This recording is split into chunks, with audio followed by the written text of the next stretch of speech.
Ganito ang paggawa ng kaping barako. Barako ba tawag nito, guys?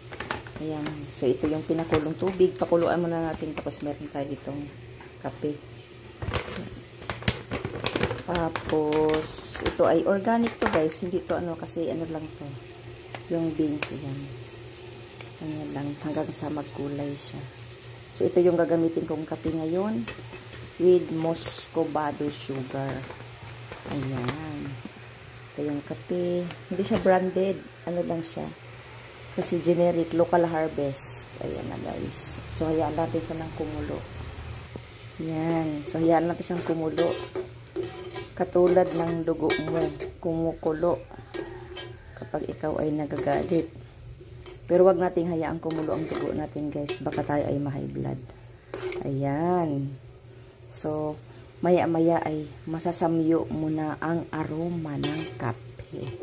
Kapeng barako. Yan. So, ganyan dapat. Pakuluin mo na ang tubig bago siya ilagay. Kapeng barako tayo dyan.